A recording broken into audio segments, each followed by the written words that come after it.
Ayan guys, iprito ko na yung binili kong isda kanina sa palengke.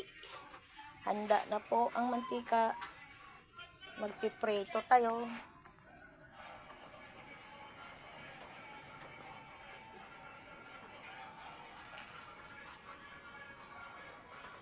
Pinapainit ko muna para hindi didikit yung isda.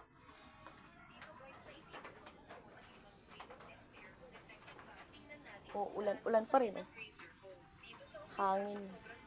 Ulan at sa hangin. Ganun pa rin. Isang buwan ng ulan-ulan. Isang buwan mahigit na ata.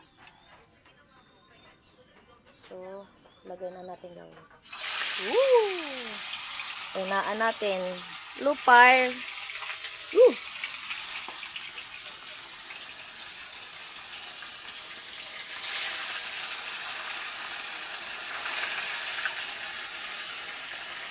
Ayan guys.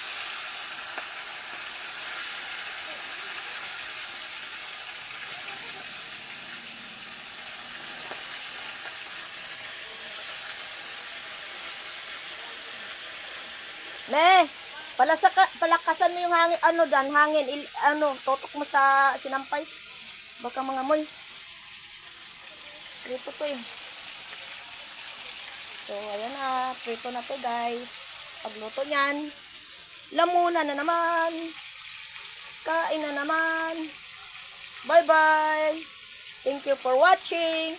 Bisayang Vlogger.